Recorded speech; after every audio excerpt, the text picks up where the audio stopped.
I'll just briefly give what the title means. Basically, I was involved in a project based on basically revolving around NMR information technology. What we're doing over there is that, I mean, we had a NMR system.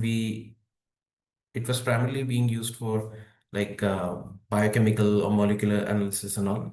And recently, the group over there, it started basically simulating quantum states and entanglement and all that kind of stuff. And we just wanted to basically figure out if we can use machine learning tools to basically enhance the state preparation process or the state detection process and all. So this project is revolving around that only.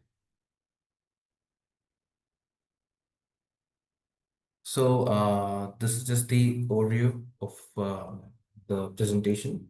So first I'll just explain what is NMR and what is NMR quantum information processing, how we are simulating quantum states in there, and like all these operations, like how we're preparing the states and how we're applying the gates and all, and how we're doing the measurement.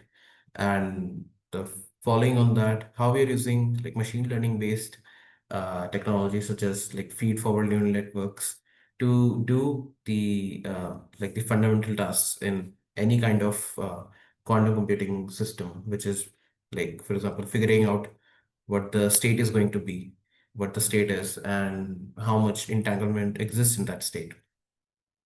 Uh, and then I'll just like go through what we did in the research paper that came out of that project, and like how we prepared the data set, how we applied the standard techniques in machine learning, like selecting the features, selecting the data, reducing the data, preparing the neural network architecture and results, how it compared to the conventional techniques for detecting and classifying entanglement in quantum systems.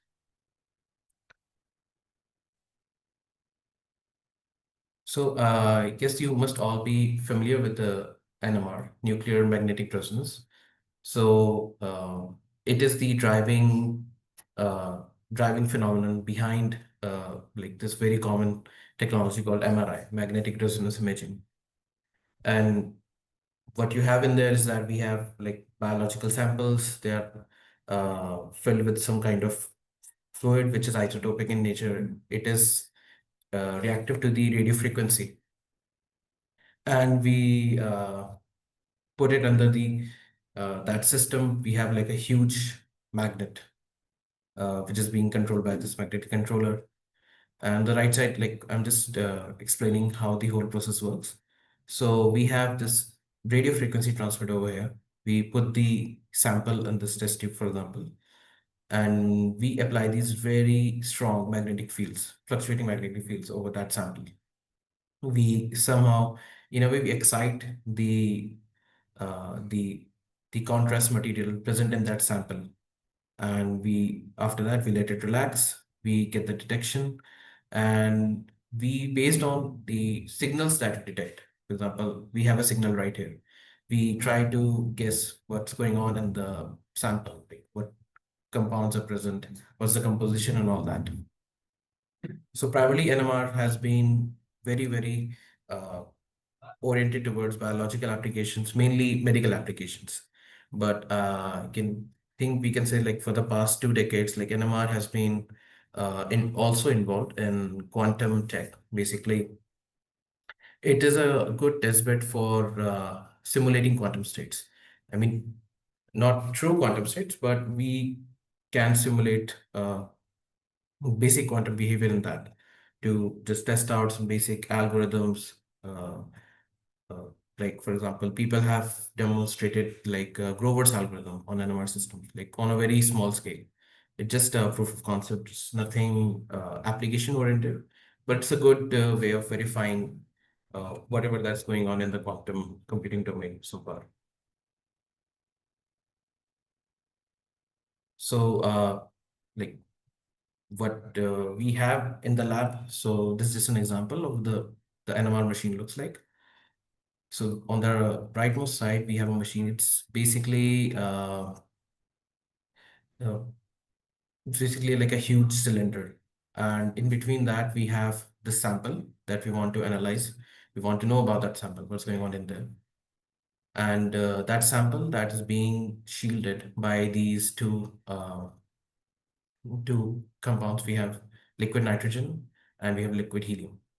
So the liquid helium is there, that is there to keep the magnetic in the superconducting range. Because if it's as cold as possible, it will be able to uh, get in the superconducting range, and it will be able to generate like very high strength magnetic fields. And the liquid helium surrounding that, that is used as a thermal shield. We want to isolate it from the external temperature. We don't want the environment basically messing up the sample or the probe in a way. And connecting to the system, we have this spectrometer that is like the essential unit of what controls like how much magnetic field that is supposed to go in the system, what's the frequency of the photon pulses that are supposed to go in the power supply, the amplifier, and all those things. So it's just like it's like a very big control unit which controls everything going on there.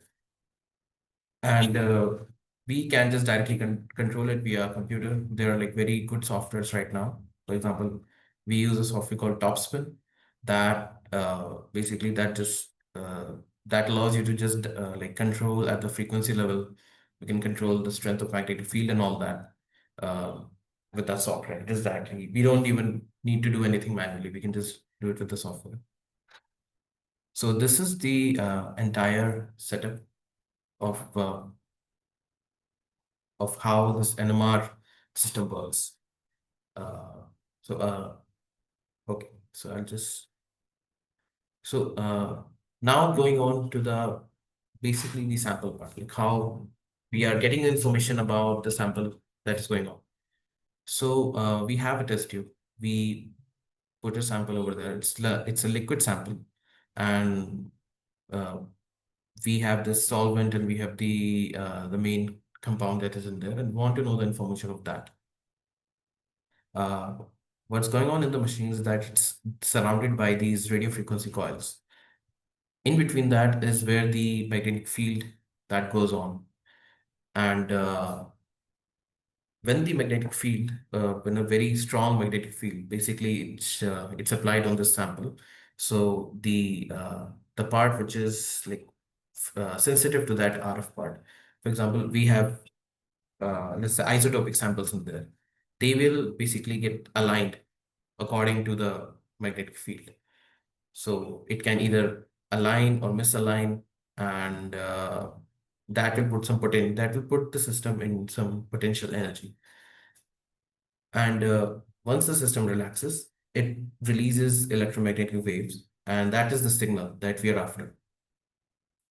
Uh, so when we analyze that signal, we get to know what's going on in the sample, what's the chemical composition, the the type of elements which are present in there, what parts are isotopic or not.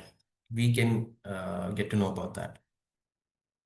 And when we go for like a spin system, so once we apply the magnetic field, it creates this thing called Zeeman splitting. So it creates these energy levels, and uh, that is where we can actually go into that quantum state domain. We can actually create the high energy level systems, low energy level systems. We can oscillate between them, and that way we can essentially create like a two-level system that can lead us to create a qubit, so as to say, and that is how we can go into the quantum computing domain with that, or at least we can simulate some basic quantum computing processes in there. So now coming on to like how we are calling these atoms which are present in a molecule qubits. So for example, we have this very common molecule that is used as a sample. in NMR system. So it's trichloroethylene. And what we can do in this, we can basically like employ the isotopic versions of them. So we can have, instead of carbon 12, we can have carbon 13 present over there. And instead of hydrogen, we can have deuterium. So these all are isotopic, and these are basically they respond to the magnetic field. So once we have these, we have spins. And when we have spins, we can basically designate the spin to a particular state. For example, if we have the hydrogen in the up state, it's 0. If it's down, it's 1. If it's up, it's 0. So this is what we have. We have a 0, 1, 0 state. So if we look down, so this is the inside of the NMR, and we have the sample over here. It's surrounded by these radio frequency coils and these magnets. So we have the molecule over there. So once we apply a very like small scale magnetic field, it will split the system with the Zeeman splitting. And now we have a two-level system. So now we can play around with the system. We can basically send more magnetic fields. Once that is there, the system will respond by decaying, but it will give out some pulses of its own. So electromagnetic pulses of its own. We call that the NMR signal. Once we get that, we can uh, find find like about the distribution of the system, the probability distribution, like how many, if we have n number of molecules, how many of them are in the basically the spin up state, how many of them in the spin down state. Now this is how we get to like simulating quantum computing in these systems. So that's there. So just on the right, just like the basic, uh, the math that is going on when we're simulating the systems. So we have like, once we have that, we can apply these Pauli operators, the Pauli XYZ, we can do that. And whatever operations that we do, we have this Hamiltonian of this like single qubit Hamiltonian over there. So H0 is it's H cross gamma B naught, where the intensity is referred to the, the intensity of the operator that we are applying. And uh, the system that is being perturbed by this oscillating magnetic field over here. And we can basically, the resulting Hamiltonian that we have to basically add the energy component contributed by this external magnetic field and the Zeeman energy. We combine these two and we have the system over here, minus H cross omega naught Iz plus 2H cross omega 1 cos omega R of t minus phi I of s. And these can be any one of the Pauli operators to this. And we have already defined our eigenstates. So the spin up stands for 0, the spin down stands for 1. And once we have laid out the system, it's we have basically in the domain of like creating the initial states. We can create like the all 0 state, the all 1 state, and well, we get to play around with the system.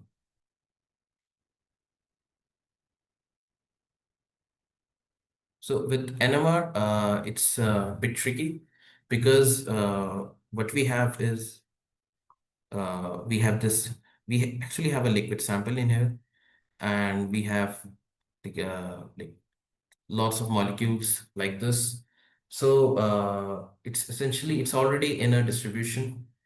In a way, we cannot strictly call it a pure state as we have in quantum mechanics. So instead of that, we create these pseudo pure states. So what do pseudo pure states mean? Pseudo pure states nothing. It's just like we have, for example, we have this the all 0 state.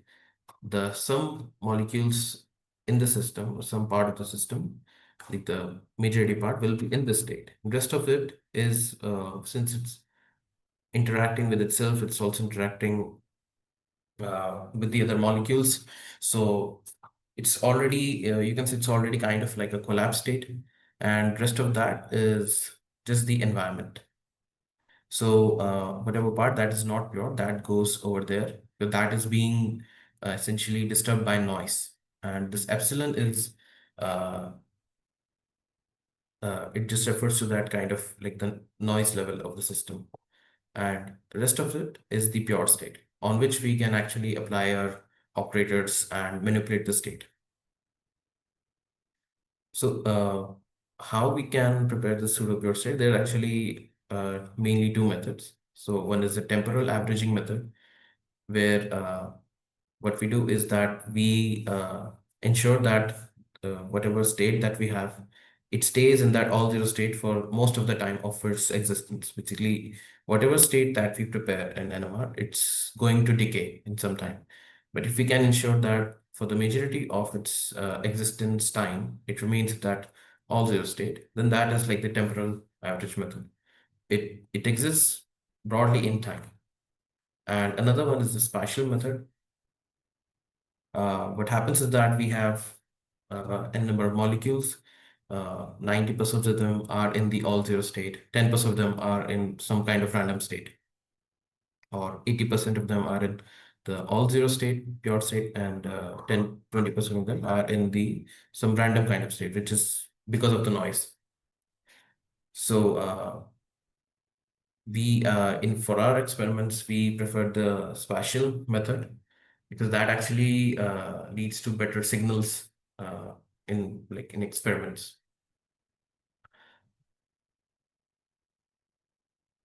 So once we have paired the states, uh, we want to basically know what's going on in the system, and we cannot do that without measurement.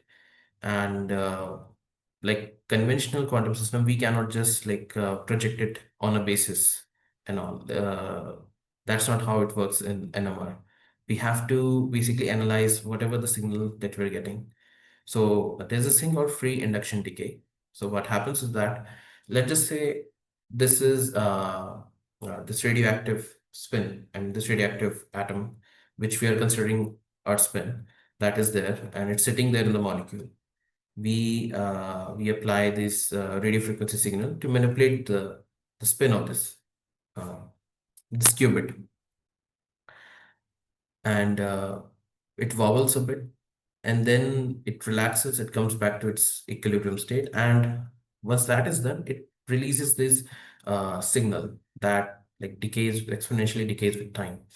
So this is the signal that we're after. Uh, that is called the FID, the free induction decay. And we apply these techniques called like Fourier transform and all these signal processing techniques.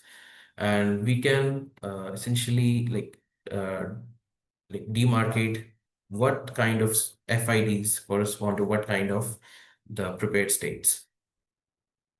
So for example, if we have like a all zero state, the after the pre-processing, after the processing of that FID, we get a signal like this. And for a 0, 1 state, we get a signal like this. And for 1, 0, signal like this, and 1, 1, a signal like this. So with now, like we have established that we can also basically distinguish what kind of states have been prepared in the system. We can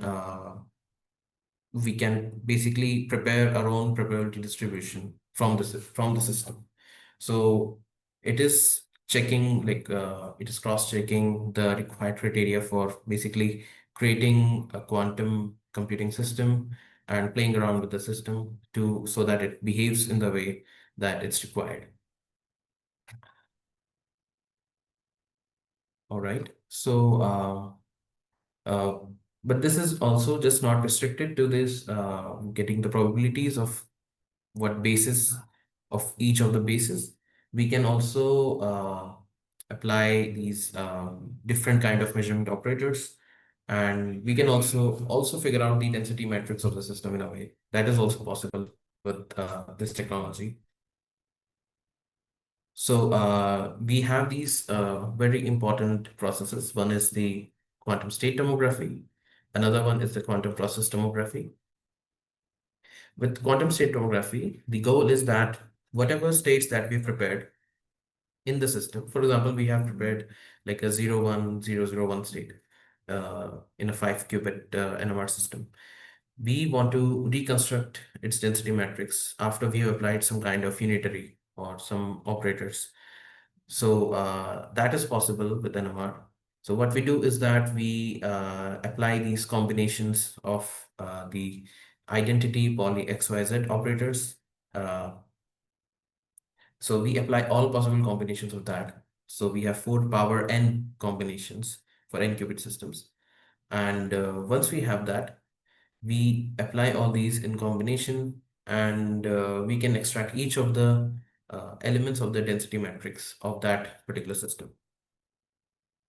And with quantum process tomography, what we have is instead of the final prepared state, we want to know what's the unitary that was applied on that system. What was the operator, the operator matrix, and that is called quantum process tomography. That is a bit more complicated than state tomography, and that actually requires QST, quantum state tomography, to also. So it's a process built on top of uh, quantum state tomography. All right. So in NMR, the measurement is not your conventional like projecting onto a particular basis kind of measurement. We are not collapsing the wave function, anything like that. We are just if you have to say it simply, we're just detecting like the ensemble spin magnetization, where the majority of the spins lie, where are they pointing towards, and since we've already prepared a way that we can distinguish between uh, whether the spins are in all zero or all one or 0, 1, 1, 0. So we can know how many of the spins are in 0, 0, how many of them are in 0, 1, like how many of the uh, molecules we have this all zero state, how many of them in the molecules we have the all one state. So it's already an ensemble in a way. So, okay. So now let's talk about the DiVincenzo criteria. So it's a system provided by David DiVincenzo. So what it does, it outlines like what basic features we need for a system to be considered in the quantum computing domain. So first criteria is that it should be scalable. Like it should not be limited to, let's say, 4 qubits, 5 qubits, uh, or like 10 qubits. It should be the number of qubits should be increased according to a need. Should be able to do that. And another one is the most important one, that we should be able to initialize the state of the qubits in a simple fiducial state. That means we must be able to decide uh, the starting point of that state. So that is considered to be the all zero pure state. In NMR, we have the pseudo pure state corresponding to that. And third one is the decoherence times. That if I have prepared a state, I don't want it to decay just the very next instant. I want it to last longer. So that entails that we should have long decoherence times, and those times should be more than the number of gate op the time it takes for a gate to operate. If it decodes before a gate operation has been applied, it is not good, and we will not be able to prepare a state in that way. The fourth one is a universal set of quantum gates. That means we must be able to span the entire block sphere. Have if we're talking about 1 qubit, it should be able to span the entire block sphere. It should be able to access all the superposition state, entangled state that is possible in that system. And that means we should have a universal set. It should be able to apply the identity poly XYZ operators and combination of that, and any arbitrary operator. And the fifth one is the final one, which is the measurement capacity. that we should be able to know what's the distribution of the system, how many of the states are in what basis, how many of them are in the other basis. So we should be able to like measure the system in that way. So we have to, if we had, and there's this chart which is proposed by IBM, I think. And what they did is they laid out like what physical systems are in what stages of this the Vincenzo criteria. So red one means here that it's like almost impossible, and the yellow means it's kind of in the middle stages. Uh, it is under progress. Green one means it's already there, like it's possible. So, and these 1, 2, 3, 4, 5, these correspond to these 5 points in the de Vincenzo criteria. So for NMR, we are able to create a universal set of quantum gates in that, and we uh, we are for the second point. I mean, we are not able to initialize in a completely pure state because we dealing with an ensemble, but we are able to create a pseudo pure state. And with that pseudo pure state, we are at least able to create a small part in that whole system, which can respond to the the operators that you're applying on, and which responds to the measurement that we apply. And the third one is the long decoherence times. So that corresponds to like in NMR, it corresponds to the T1 and T2 relaxation times. So we're applying like a radio frequency which corresponds to uh, to an operator, that the state will remain uh, stable for that till that operator gets applied on. So, but it's also not too long. I mean, it's not there in the application domain. And the fifth one, that we're able to figure out what uh, like the spins of the system, like what fraction of the system is in what state. We're able to figure out that not by a conventional projective measurement system, but by these FID system. So it loosely fulfills the second, third, and fifth criteria, and fourth one, it's completely fulfills that one. But for the first one, the scalability issue is a major problem in NMR, that we are not able to uh, create extend the number of qubits because we are dealing with molecules over here. We're considering the uh, atoms in the molecule as our qubits, and with longer molecules, uh, they're they're hard to there are a lot of problems with that. For NMR, the quantum related phenomena and algorithms, they have been successfully demonstrated till I think it's 5 qubits. In our own lab, we have been able to reach 3 qubits successfully. The work on 4 and 5 qubits is still going on. And uh, yeah, if we compare it to trapped ion, neutral atom, cavity QED, so most of them are in the yellow and green zone. So that's why like NMR is not really that famous in quantum computing domain. And it's very restricted to these very small scale, like kind of like a test bed status. Uh, okay, so there's that. So are there any questions for the NMR part so far?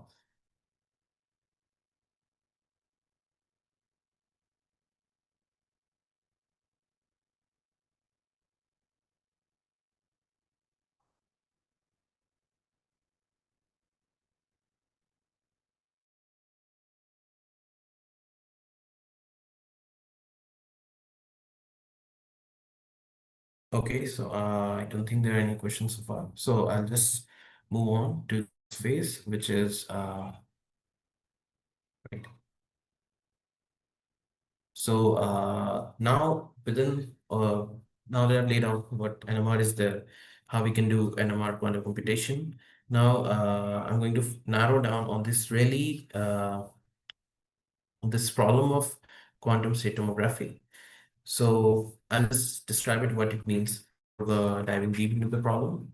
So how tomography works is that let's say inside the system we have these objects in a way. This is just an illustration to describe the concept.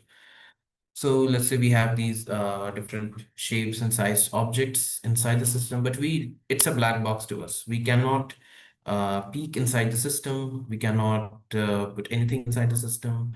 But what we can do is that let's say we can shine a light on this object and we can get access to its shadows. So for example, if there's a light source over there and the light is going like this in direction, we project its shadow over this plane. What one will observe is that we have like a rectangle over here, some circle, some triangle, and some half sphere on that. That's the information we're getting from there. And uh, what tomography means in this case, that now we have to basically resolve these two overlapping images. So how do we do that? So let's say I shine from this side now. So it will go like this. And if I put a plane over here, so now what I will see is that the rectangle, then a triangle in front of it, then a sphere and a half sphere, and I'll get some different kind of image on my projected plane.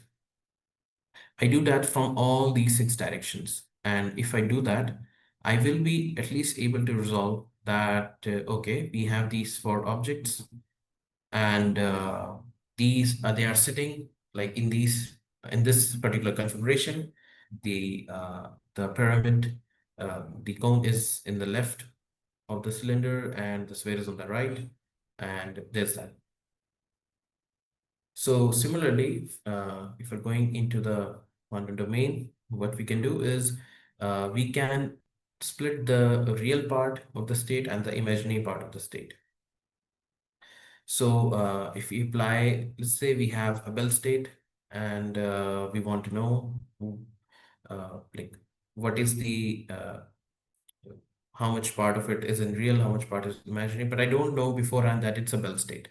So I will apply these very specific gate combinations on that operators.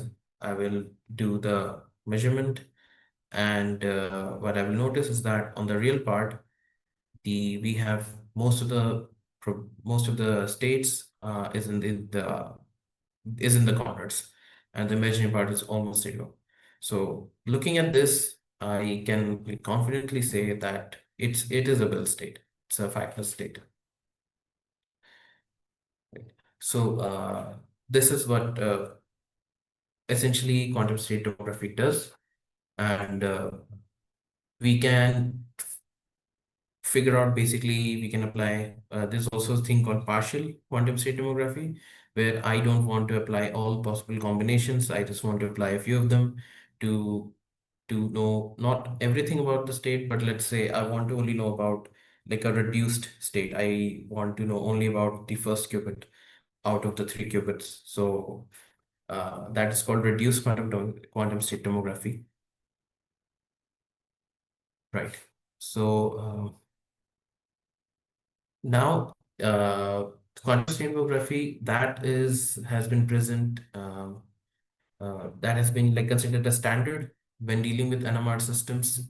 Like we have to apply all these combinations of these gates for knowing the element value of each of the elements in the density matrix.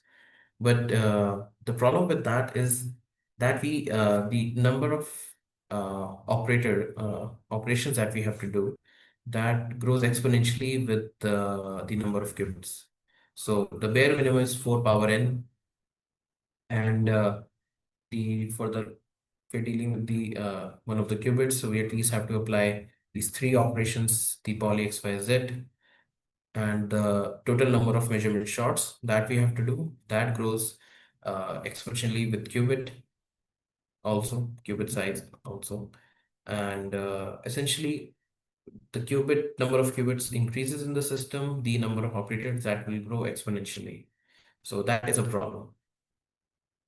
So so that is also a reason why like the NMR systems have not been able to scale that much, because let's say someone creates like a 50 qubit NMR state, but there is but the number of operations, I mean, they're humanly impossible to perform in the reasonable time. So that 50 qubit NMR state is not going to be useful at all if we cannot know what's going on inside the system, what are the states that have been prepared in the system. So what people have been doing is that for higher qubit state, let's say for 4 and 5, they, instead of resorting to a complete quantum state tomography, they apply these like small operators. They're called witnesses. So witnesses, they can be made for any kind of state. Let's say I want to know whether the state that has been prepared, whether it's a Bell state or not. So we can prepare like an operated set specifically to know whether it's a Bell state or not. So how that works is that we apply the operators, we get the expectation value. The expectation value is in some range, let's say A to B. Then it's not a Bell state. If it crosses B, then it's a Bell state. Uh, so these, it's kind of like that CHSH inequality, where if it's more than 2 times 2 root 2, it means it has been violated and entanglement is present in the system. So based on that, we will have devised this set of operators that can tell you whether a state, whether it is GHZ or not, whether it's W or not, whether it's Bell state or not. Uh, right. So the key takeaway from this problem is that if I want to know the full information of the system, I have to perform complete quantum state tomography. That will tell me everything, but that is exponentially costly. And for larger systems, people have to rely on witnesses and or target verification.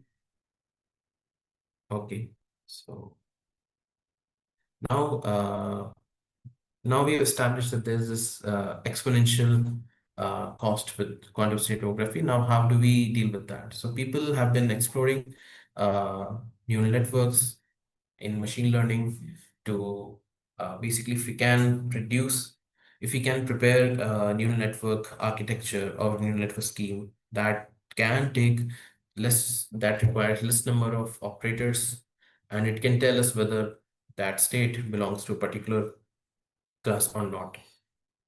So how that works is that, let's say we have like a bipartite system, it's row AB, we have A and B present over there. We apply some set of measurements. We get these expectation values from there, and we feed these into this neural network. After processing those measurements via some feature extraction protocol, we prepare a training state. We train the neural network in this case to map these certain set of measurements to that certain set of labels. Let's say these set of measurements, they correspond to a Bell state. So the neural network will learn that, okay, if I see this kind of operator value, expectation values, that means it's most likely a 5 plus state, or it's most likely a 5 minus state. So once that is done, I can feed it a new novel state which it has not seen.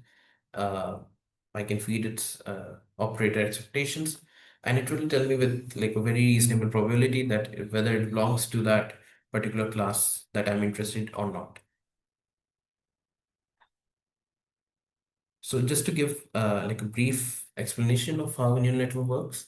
So I'll just start with the convolutional neural networks. They have been very famous in image problems, image recognition, detection and all. So what do we do in there? That, let's say I want to distinguish between like a dog and a cat. So I will feed it the entire pixels of the dog image, the pixels of the cat image via a convolutional layer, a pooling layer that goes in the input. And the header layer is the one where we, with the neural network, performs these processes called the forward and the backward propagation. Uh, the optimization is done with a gradient descent, and it trains on these set of images. And on the final stage, it outputs whether the image, whether it is a dog or a cat. So after that is done, I can feed it a completely new image, and it will tell me that. So people have apply these kind of neural networks for this particular problem. Also, there's this paper of which the flow is given over here. So I have the measurement operators, and there's this criteria called PPT criteria, positive partial transpose. What it does is that if we calculate that for this matrix, it will tell whether it is entangled or it is a separable class.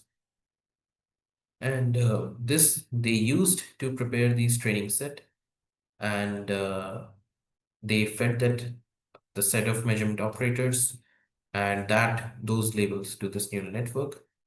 And the neural network trained, and it was able to, with I think 90 up to 85 to 90% accuracy, it was able to tell whether it was entangled or separable.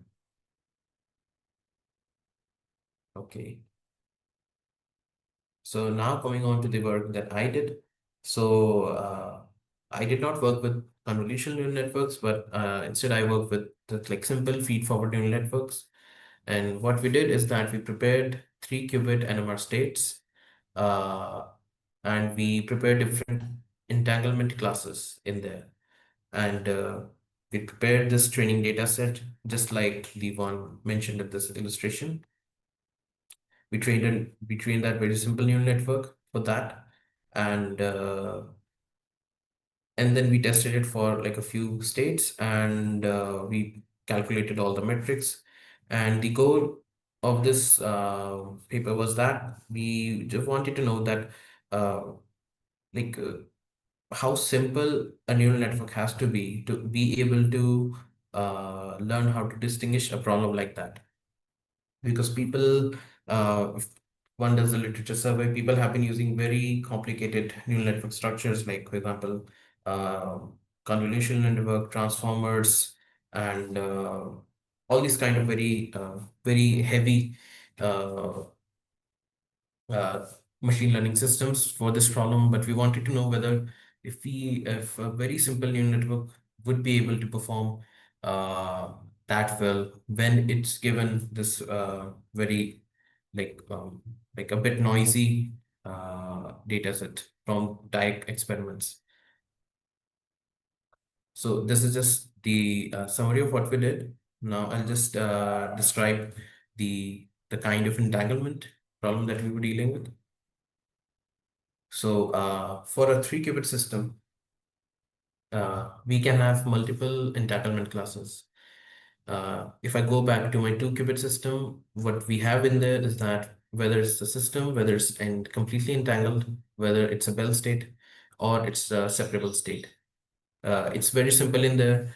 And for that problem, we don't even need a neural network or a witness, anything like that. Just the PPT criteria that was mentioned earlier. That is with 100% accuracy, it is able to tell you whether state you have prepared, whether it was entangled or not. But with three-qubit system, it gets a bit tricky, because in there we do not just have like a fully entanglement system. Like we have the GHZ state or the W state, they go in the complete entanglement domain. And then we have like a completely separable state in which no entanglement is present. But in between, we have these bipartite state in which uh, two of the qubits, they are entangled with each other, but one of them is separable with respect to those two qubits. So in there, we have these three combinations. We have the system A or the qubit A that is entangled with, that is inseparable with the system BC and the subsystem B and C. They're entangled with each other. And with this, these kind of combinations are possible. So B inseparability with CA and C inseparability with AB. And so this is the hierarchy diagram of these states. and this is the onion structure. So onion structure, it will tell you that what kind of states uh, is under what kind of different state. It's kind of like a Venn diagram. So GHZ state, that is considered with the most the high entanglement value. If we calculate these entanglement quantifiers such as concurrence or uh, other kind of criteria, it will be the maximum for GHZ, then it will be a bit less for W, and for BSC, CAB, and ABC, it will be equivalent, and for ABC, it will be 0, and then for null, it means like there is no state. Right. Okay. So for this particular study, we use this molecule. Uh, it's called a trifluoroiodoethylene, and in these we have radioisotopic fluorines. So we have fluorine 1, 2, and 3. These is what we consider as our qubits. This is the Hamiltonian of the system, and again, just like that pseudo pure, the system was initialized in this pseudo pure configuration. Okay, and right, the relaxation time, basically the decoherence time for the system, we were able to get it in the 1 to 7 second range, and which was good enough to apply uh, the state preparation operators and the QST and all other operators. Okay, right. So coming on to the preparing these highly entangled states. So what we do is that we have to decompose these circuits into pulses. So let's say I have these the first, second, third. This is the quantum circuit diagram, and we have the fluorine 1, 2, and 3. And on the first qubit, I want to apply rotation y gate. So that will correspond to pulse that will rotate the spin around the y-axis, right, with the particular angle. So a pulse is deployed over there, and for C naught, the pulse decomposition, it's kind of like we have to apply a Z, then the Y, then the Y bar, and the X, and these this filled dark Y pulses that you see over there, that is just to basically keep the system from decohering, because it's like I'm applying a plus 90-degree pulse, and system will be moved to there. Then I again apply minus 90-degree. So the system will come back to its original prepared state. And that we do just to prevent a decoherence. So you will, in NMR, you will find also these dummy pulses, or uh, these dummy pulses are there just for that. And so for the C naught, we have this combination, and another C naught is there. So the Z and the Y bar and X is there. And just for this particular state preparation scheme, I want to ensure that my other qubits do not decoher. They should not deviate from that pseudo pure state. So that is why these dummy pulses have been applied also when the C naught was applied between the first and the second qubit. So third qubit was kept in that loop so that it does not stray away from the pseudo pure state. Right.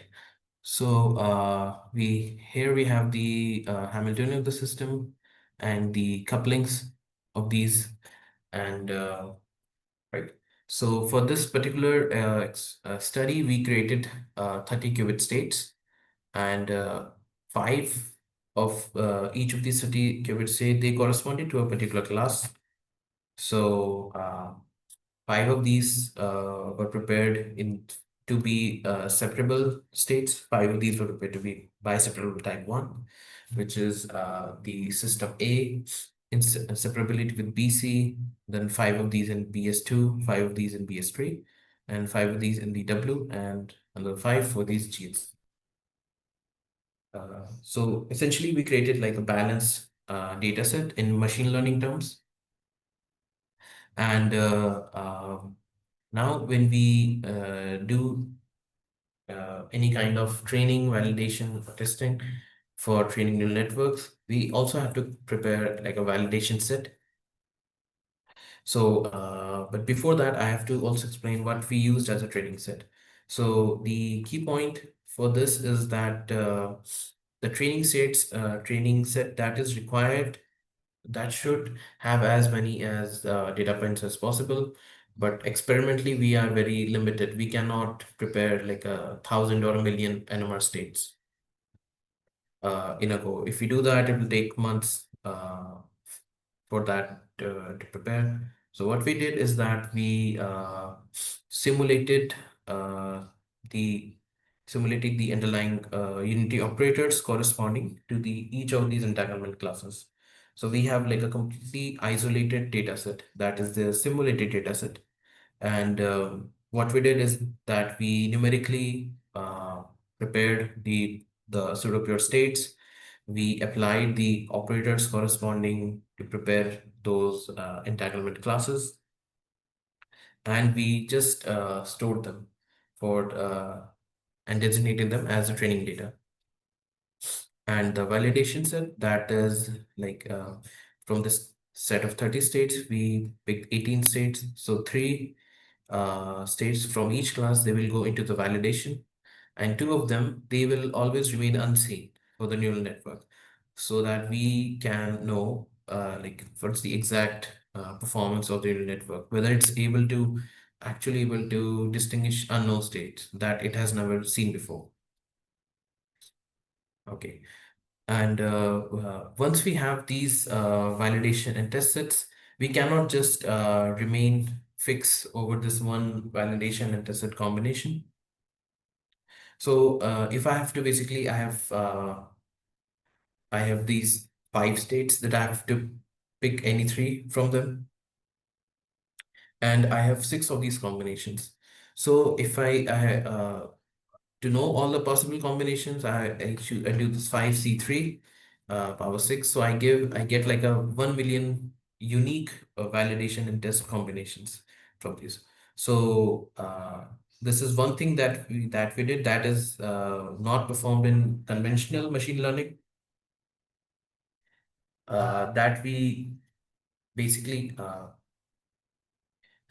we kind of like reuse some of the states for training the different instances of neural network. So for example, I have this one combination.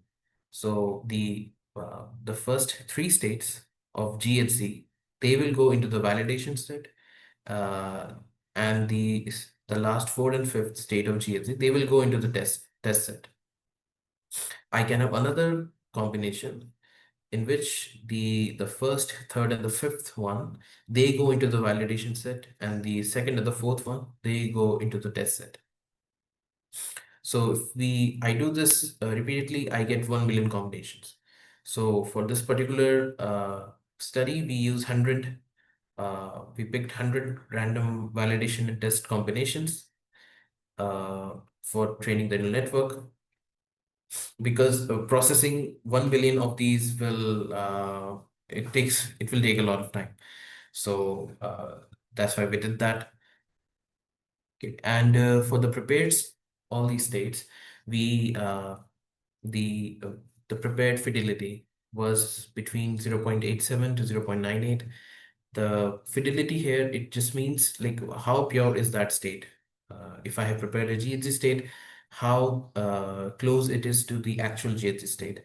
So 0.98, I mean, this range is good enough for performing these kind of experiments. All right. So this is the metric we use for validating these states. So when we prepare these states, we first we set a reference theoretical state. So that is the ideal state that we want to prepare. And the one we get after the QST, that is the experimental state.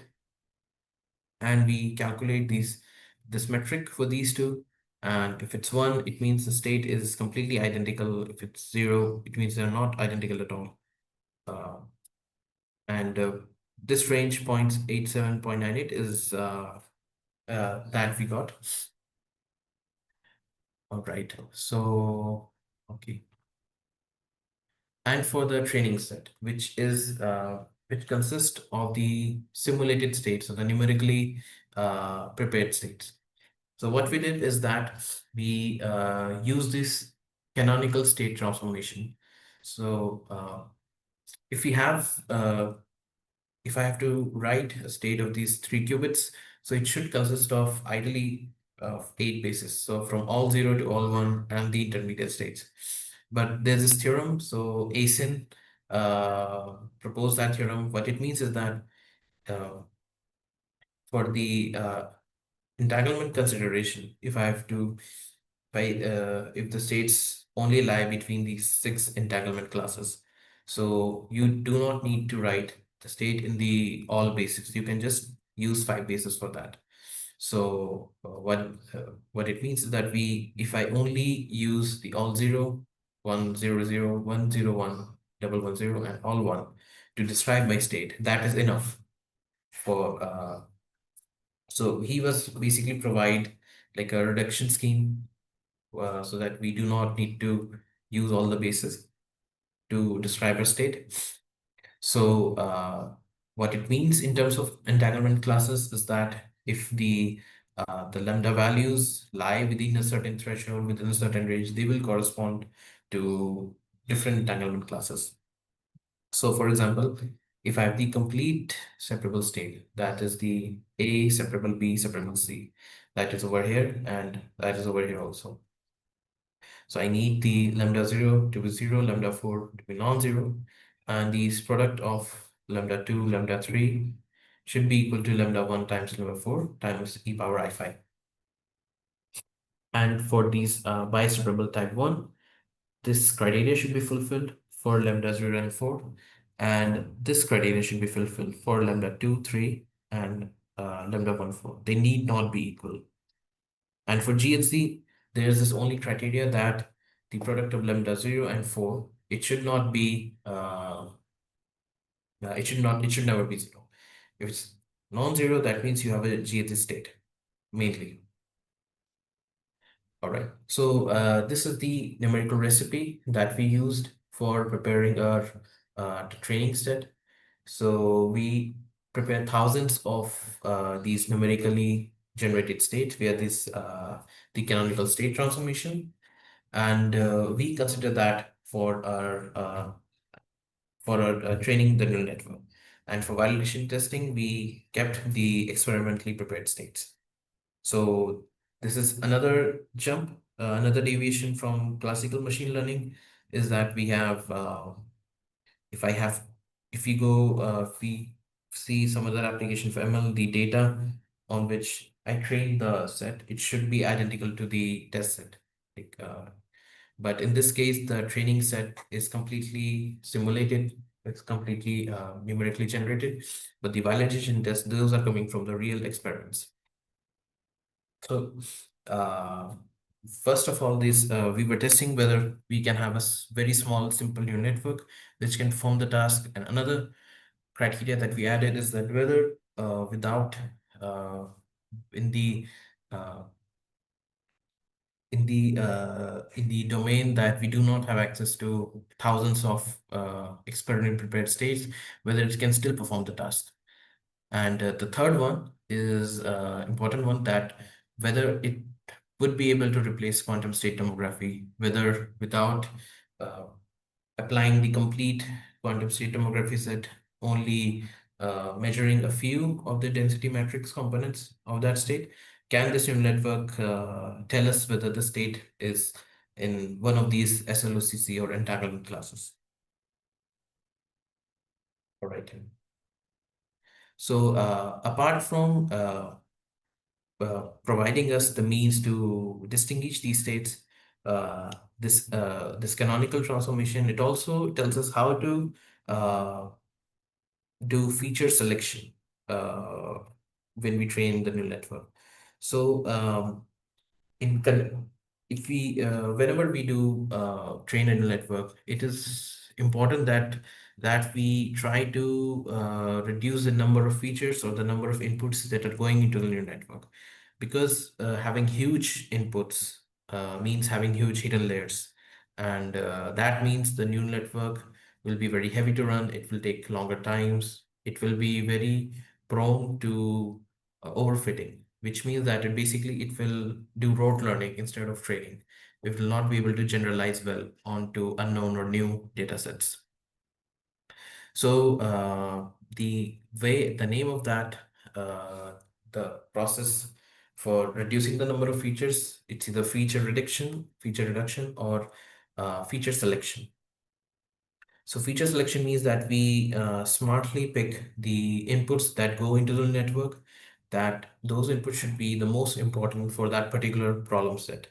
If I want to know uh, what class entanglement it belongs in, I should smartly pick those features, those density metric elements that go into the neural network, that will train, that on which the neural network will train, and tell me whether it's in one of the classes it's present or not.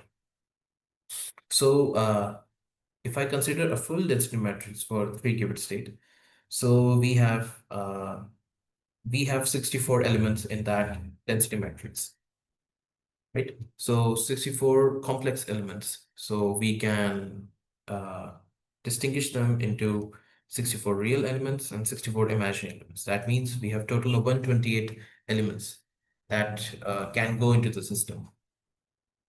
But what I want is that I do not want to use entire 128, because if I use all of them, then it's no different from quantum state tomography. I have to do QST first, but I do not want to QST. So what I do is that with this canonical state transformation, I can basically reduce it to 18 essential features based on this configuration that is given over here, and based on the density matrix properties. So the entire recipe for that is given in the paper. And so now that we have reduced this entire 128 elements into only 18 ones, into only 18, we can now go ahead with the training. Right. So before the training, we also want to keep like a benchmark to compare the performance, that whether the conventional operator techniques, which can tell us whether the state is in which one of the entanglement classes. So how it's performing in comparison to them. So we have this technique called correlation tensor method. So what it does is that if it's fed a density matrix, it will calculate the rank of these correlation tensors. It will calculate rank 1, rank 2, rank 3. And based on the ranks of these tensors, it will tell you whether it is a GME or a biseparable or a fully separable. So if the rank of the tensor for the system 1, 2, 3, is 3, 3, 3, then it's GME. Then it's all 2, it's again GME. If it's all 1, it's fully separable. Right. Okay. Uh, and another one is that we have this metric called three-tangle. So three-tangle is that it requires the entire density matrix for the calculation. So the most basic formula for the GAT state is that we take the coefficient for the all zero cross all zero, and the coefficient for the all one cross all one. We square them, we multiply them. If it's non-zero, that means a GHZ state. If it's zero, it's a W state. Right. So now the benchmarks have been set up for the ANN, and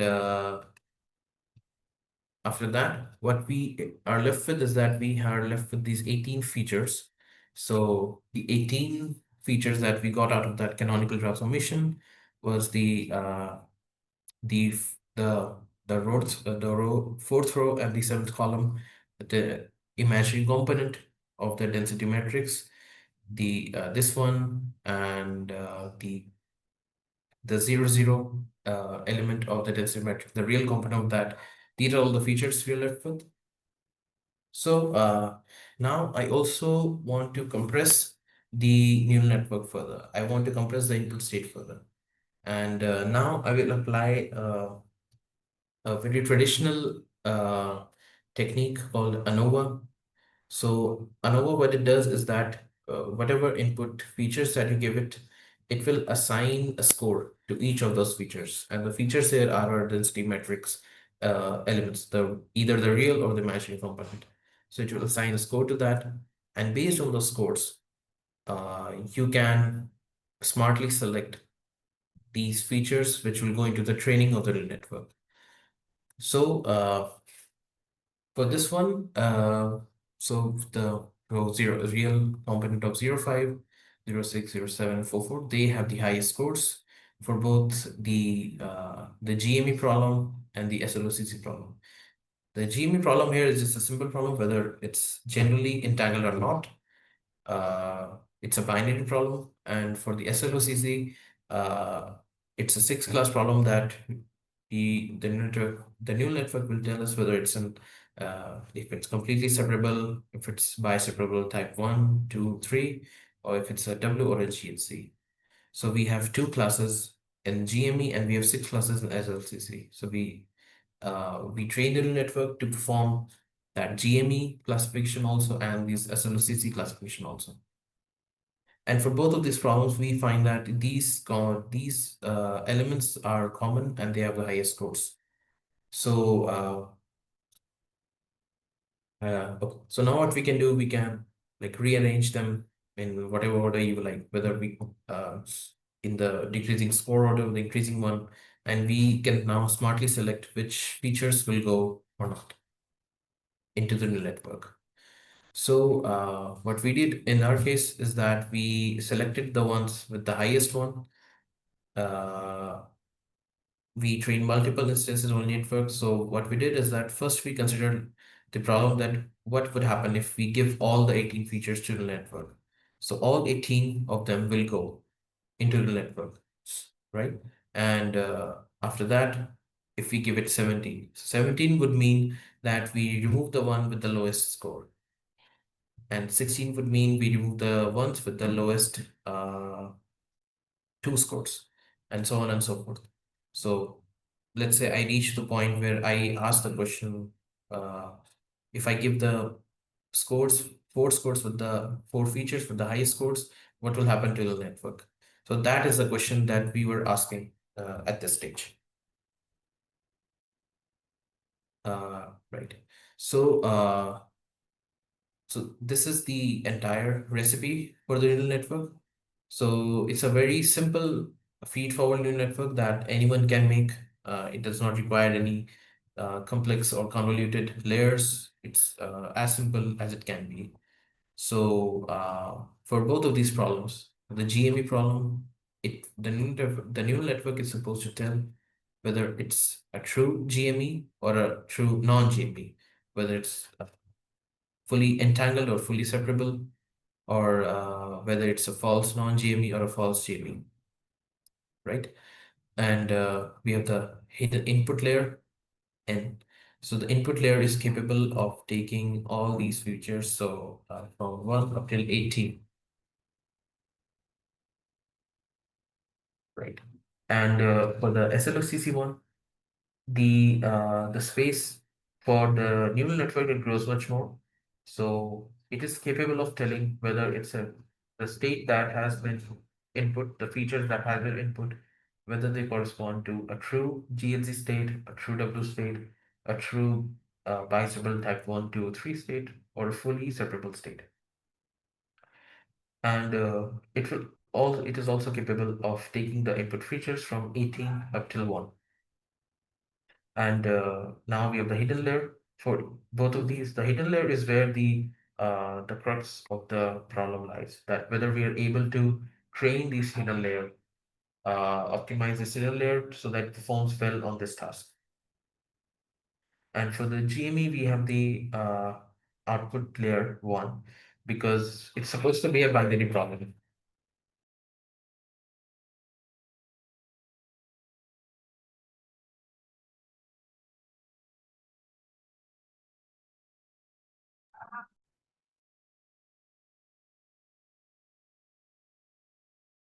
Hello, sorry, there was some issue with my mic.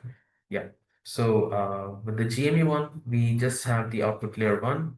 So what that means, that it will give you a very simple output, whether it's a 0 or whether it's a 1. So 1 would mean that it's a true GME, and 0 would mean it's a true separable state.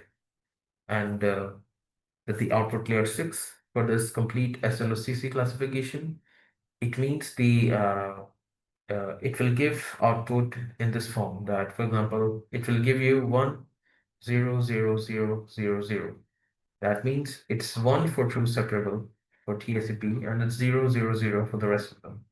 And if it's uh, 0, 0, 0, 0, 0, 5 times 0, and then it's 1, that means it's true for the GHZ state, and 0 for the rest. So it's a true GHZ state. So this is how the neural networks have been configured for this problem. And the hidden layer, they have been, uh, those are different for each of them. So for the GME, the number of hidden layers, the number of neurons that go into the hidden layers, they are calculated with this formula, the n plus n mod 2 divided by 2. And for the hidden layer, for the SLOCC, it's been fixed at 6. And this combination we figured out via trial and error. There was no calculation or derivation for this, arriving at this number. All right.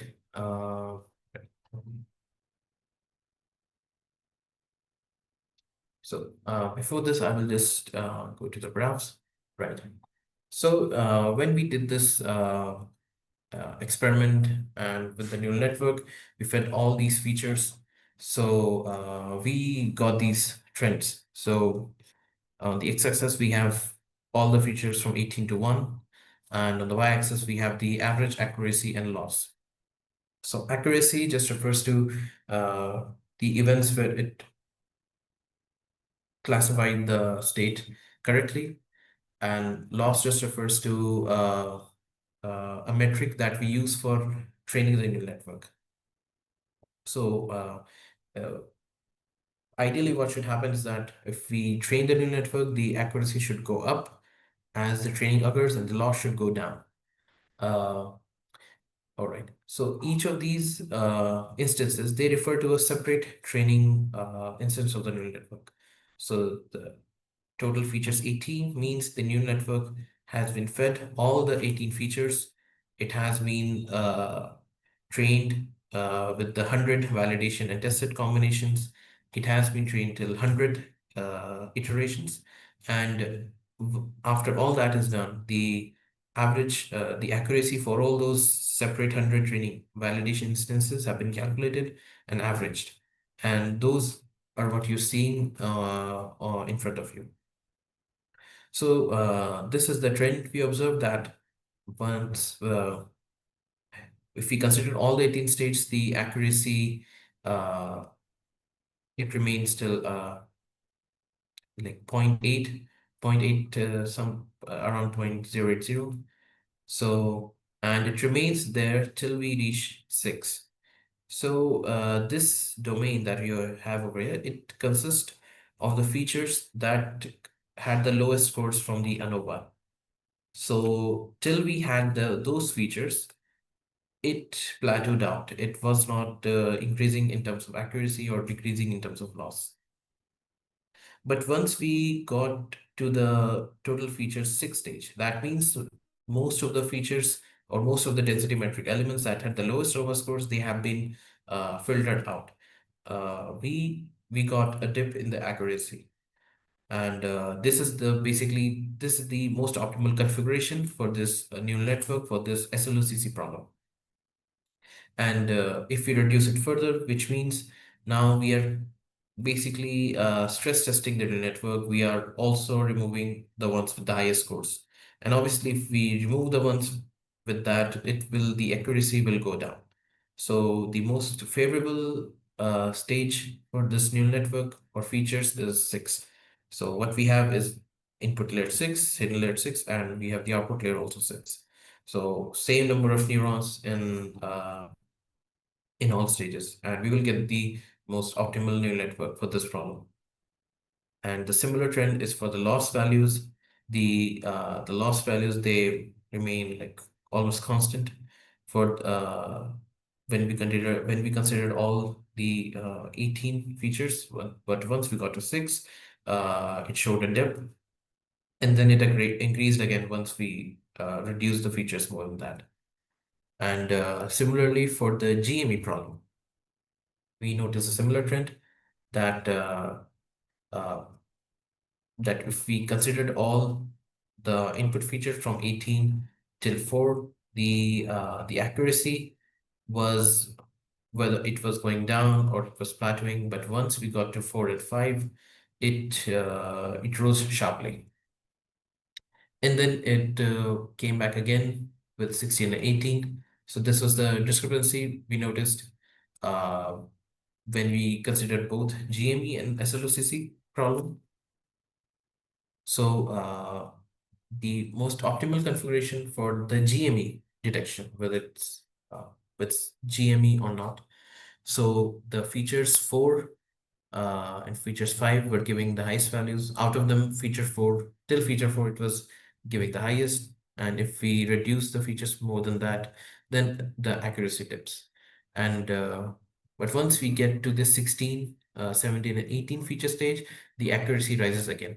So this just means that till here, from here to here, the features are essentially redundant, because apart from the highest scores ones, they also contain the lowest score ones.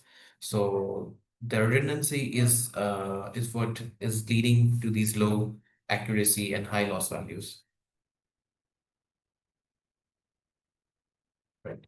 Uh, and this is how it reflects in the data. So this n over here, it refers to the number of features that are being used. The L1 refers to the input neuron stage, L2 refers to the hidden neuron stage, L3 refers to the output neuron stage. This is for the SLOCC problem, so that's why we have all 6 neurons in the output one. And if we look at these, the accuracies, the A1 and A2, so these are highest when we go to the 6 cross 6 cross 6 stage. So when all these the layers, they have same number of neurons, so they are giving the highest accuracy stage. And right. And similarly for the SLOCC stage, uh, once you go from the input 1 to input 9, and uh, so we notice that these right. So this 6 cross 6 cross 6, it's giving 0.83, the highest accuracy over there. So, and in the GME case, I think it's giving the highest in the, yeah, okay. So this is the same kind of trend that we observe in the data. So, right. So this currently we are still working on the explanation of this so far, that why mathematically why these features are more relevant and how they are also showing up in the training of the neural network. We're still working on that. That is a follow-up paper that we're working on, that we are investigating the results of the previous work with pure math. Right. And apart from these results, we also compared with the traditional machine learning algorithms. So we have this very small algorithms called support vector machines, and we have the k-nearest neighbor. So they have been there in the field for quite a while, and we just wanted to know whether these ones, whether they will be perform on par or in or whether they will be able to compete with the neural network that we prepared. So also for these, we did the same kind of study. We fed them all the features from 18 till 1. And for them also, we noticed this uptick in the accuracy. So so for the SLOCC one with where we are trying to figure out all the states present in the system. So it kind of it started uptaking at 6, and after that it did not. It kind of plateaued. It did not go beyond that. And for the GME one, also for the it kind of upticked at 4, and these are the thresholds that we obtained with these different machine learning techniques. So it was just it also just to check whether ANN was actually learning the features, whether it was learning the problem based on the feature scores, or whether it was just something else. So the traditional SVM KNN also supported this observation that we brought. So now coming on to the final results, that we have to tell that whether this ANN, whether it's performing better than the conventional quantum witnesses, and whether it is performing in comparison with the conventional machine learning techniques. So for the SLOCC, the highest score for ANN was obtained at N6, that was 0.85. And for SVM, for the same feature on which SVM had the highest accuracy, it grew up to 0.83, and KNN up to 0.73. So in this case, SVM was a bit closer to the ANN, and ANN was able to perform well than both of these. And for the GME problem, with N4, all of these peaked in their accuracies, and SVM was able to perform a bit better than the ANN. Uh, and KNN was behind ANN in this case. So for the SLOCC, ANN is better, and for GME, SVM is better. But still, I think with the ANN, there is a lot more scope for improving the scores. We can play around with the architecture, with the loss function, with the optimizer and all. So it should be able to reach close to 1 with more tinkering. And again, comparing with the conventional quantum witnesses technique, so correlation tensors and three tangles. So again, the ANN was able to beat these conventional techniques like uh, with 5% improvement. So they were not able to go beyond 80% accuracy, but ANN was able to go up till 85% accuracy. And but for GME, these emerge with the best scores. So they were able to tell with 100% of the time, this correlation tensor and three tangle technique was able to tell whether it was a completely entanglement system or not. But overall, we can say that GME is a much more simpler problem compared to the SLOCC one, in which we had to identify particularly in what state of entanglement the system is in. So ANN is performing well compared to the conventional machine learning techniques and the conventional quantum witnesses methods. So this paves the way for doing much more advanced research on this, like maybe designing much more complex neural network, because now we are just dealing with feed-forward neural networks. Maybe if we employ convolutional networks, maybe we can get much more higher accuracies, and we can work with much more less reduced number of features. So those are the avenues we are still kind of working on. Uh, So if I have to just conclude this entire study, what we have observed and got so far is that we have proved that for very complex systems such as NMR systems, in which it's very hard to prepare and preserve quantum states, the neural network models are able to detect entanglement and classify the states very well uh, in comparison with the conventional quantum techniques and the conventional ML techniques. And it is able to do so with just the reduced set of 4 to 6 features. And that means in terms of comparison with quantum state tomography, it is very, very less, because now with only a very reduced operator set, we will be able to tell whether the state is is entangled or not, or whether it is in one of the SLOCC states or not. And the neural network is competitive with the physics-based methods, the correlation tensors and three-tangle. And for the SLOCC one, it outperforms the ML baselines, SVM and KNN. So overall, it tells you that in the resource efficient domain, which is essential for any kind of practical quantum computing application, the ANNs are a good candidate for that. And for the future studies, so currently I'm just working on the theory. I'm not working with experiments right now. So I'm working on whether we can extend these ANN models to larger qubit methods where tomography is not even feasible to do so. Because for this study, the states that were prepared, they already had the tomography done, because first we wanted to validate the experimental states that we prepared, that whether they actually belong to the entanglement classes. And but for higher qubit states, the QST is not feasible. So how do we deal in that domain? Like, how do we validate the state as well, train the neural networks? And lots of people they're working with trapped ion supercomputing, and they're applying ANNs over there. And there's this also thing called hybrid ANNs with entanglement witnesses. So what it means is that we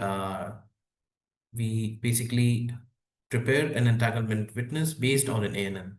So entanglement witnesses means that we apply a certain set of operators in a combination to tell you in binary format whether it's this particular class or not. So can we use neural networks to basically optimize those witnesses even more? Or we can include those witnesses in ANNs to like get the best out of both in terms of the obtained accuracies. And further one will be automation, that if a state is prepared in real time on the NMR system, can it tell you in real time that whether the state which is prepared, is it fully entangled or not? Because right now, all the steps that have been done, it is the post measurement and the post experiment. But even without, in real time, the state is being prepared, can it tell you then and there whether it's that state or not? So the key giveaway from this study is that the neural networks for this particular entanglement classification problem, they can be scalable. They're much more practical and data efficient compared to full quantum state tomography. And there's time for a good candidate to be included uh, in the conventional way of analyzing quantum experiments and more. So just the references that I've used, and they're really interesting. So for diving much more into the NMR quantum computing, there's this really good presentation by Mikio Nagahara. So I took inspiration from there to explain the initial stages of this protocol. And for NMR and entanglement, and machine learning, the references are there. So thank you for giving me your attention and time for this. So I'm open to questions now, if there are any. Thank you, Shivanshu, for the talk. Are there any questions from the audience that you want to make?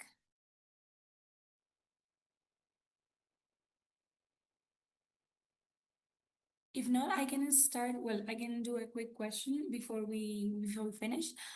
You were saying that for the NMR, the two-level system is constructed because of the Siemens splitting, no?